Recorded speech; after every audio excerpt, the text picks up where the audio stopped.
everyone, Brewmaster here with another great ale review. Tonight I have something that I'm very excited to bring to you. It is a beer from the Dogfish Head brewery, and this is a brewery that I have not gotten to try before. This will be the very first time. I've heard lots of good things about their beers. They are one of the pioneers in the craft brew industry. They are thought of very highly in almost all circles. Every review that I see, I mean, they talk a lot of good about Dogfish Head. Their 60-minute, 90-minute, 120-minute IPAs, their ancient ales, which this is one of. They just have a lot of really unique and great things that they're doing. The owner goes all over the world trying to find unique and different cultures and their beers and their brews that they have done through even some of them centuries. And he'll bring those back and try them, and I'm sure not all of them have been brewed, but a lot of them they've brewed in conjunction and collaboration with other breweries around the world. They've done really good stuff. Now, like I said, when I mentioned ancient ales before, they have three. The first one I believe was the Midas Touch. I can't remember what the middle one was, but this is the third, and this is Chateau. Jiahu. I'm not sure if I'm saying that correctly. Probably not. See what they did? I think I actually still have it up. Let me see if I do. Okay. Let's travel back in time again for another Dogfish Head Ancient Ale. Midas Touch was the first. Theobroma was their most recent.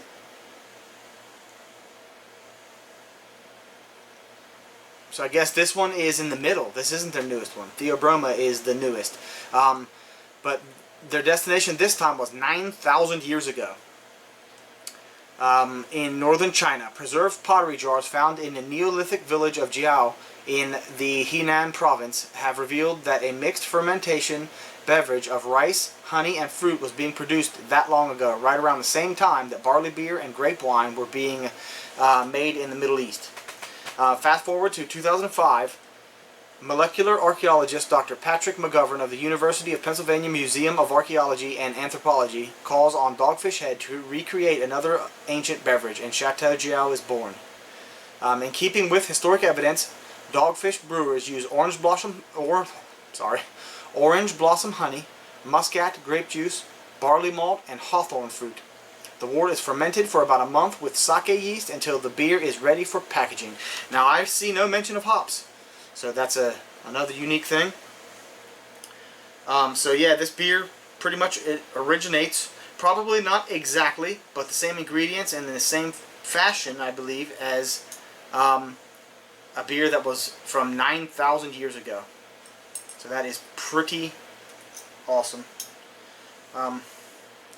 Bright pink Dogfish Head cap, which I'm going to keep. Like I said, this is my first beer from them. Pretty awesome. Let's go ahead and get a pour on this one and see what it looks like. I'm very, very interested. Oh, hold on. This says bottled on. Let me see if I can see that. Bottled on 1/12/15. So, I did not mention this is 10% ABV and 10 IBUs. So very little bitterness, but there is a little. Beer Advocate gives an 85 overall, and the bros haven't tried it. Rate Beer gives an 84 overall and a 92 for the style. I don't know what the style would be, but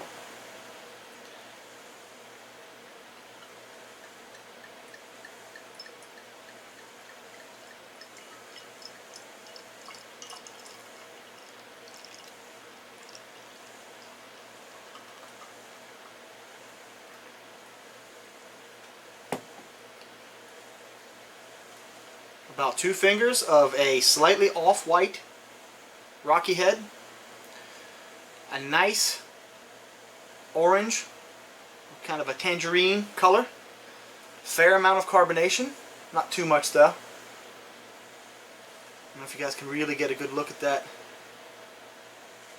color. Let's get a nose and see what it smells like.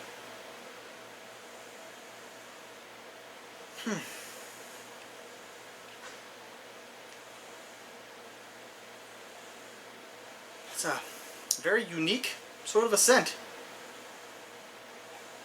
I can smell the grape juice for sure, the muscat grape juice. That's coming through. A nice dark fruit sort of a smell.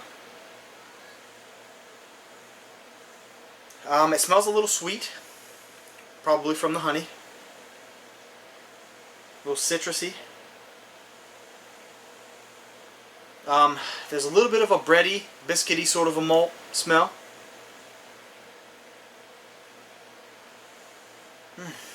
Smells pretty good. Let's get a taste and see what it tastes like. Cheers, guys.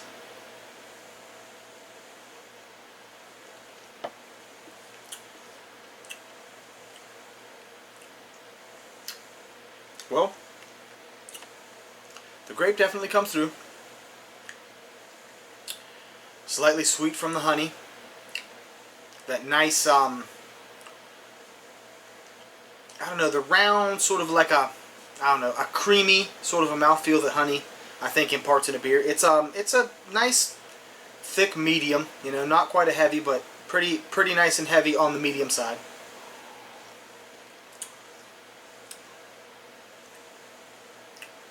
Definitely comes through with a little bit of a citrus. I don't know if that's hawthorn fruit. I've never tried hawthorn fruit, but it's come through with a little bit of a citrusy taste. For not having hops, the bitterness is right on par with what I think it needs to be. They must not have used a whole lot of honey.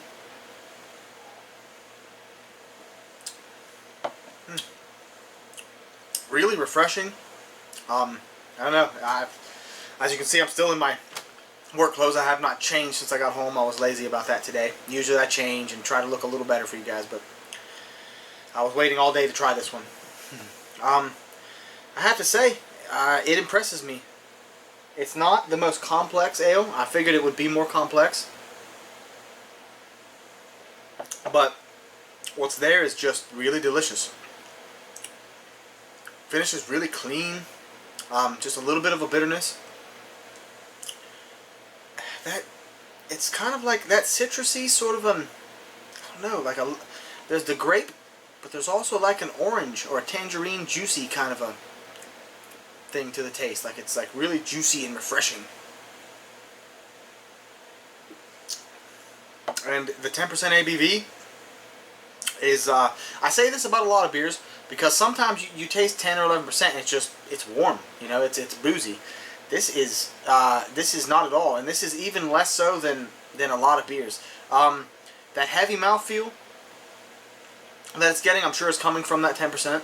A lot of it anyway. That and the honey.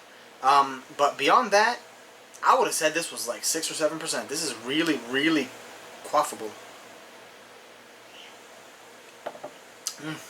Like, I could definitely session this. Well, I would think I could session this and be probably knocked out.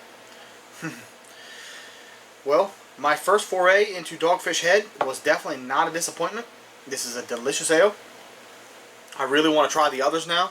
Really cool bottle. It's got the dogfish on the front and back there. Cool shape. I don't know if you really got a good look at that, but cool artwork. I don't know who they commissioned for it. Matching glass. It's got a little bit of lacing, but not much, and the head is receded down just to a nice little foamy ring around the glass. Still some tight little bubbles streaming up from the bottom. I don't know if this is going to end up being... No, there's definitely some sediment in there, so I don't think it is... I don't think that it is filtered. It may be bottle conditioned. It doesn't say that here, but it may be. They recommend a snifter for this, but I wanted to go ahead and use the Dogfish Head glass. The food pairings for this, by the way, now that I'm reading, Mexican and Indian cuisines, spice cake, and oranges, which all of that sounds delicious with it. It is kind of citrusy. You know, that grape comes through. Very refreshing, juicy. It would be... Yeah, I think it would also, honestly, be good with a nice grilled steak. Doesn't say that here, but a nice, maybe kind of spicy, lots of red pepper, cayenne, something like that. nice spicy, delicious medium rare steak, it would be the bomb. Alright, I'm rambling a little bit, guys. It's time to cut this one short. I've been Brewmaster. Please hit that like button and subscribe. If you guys have tried Dogfish Head, please leave comments in the box below. I'm really interested to hear what you guys have thought of this one and any of the other ancient ales. I'm going to enjoy the rest of this. You guys have a wonderful night. Cheers.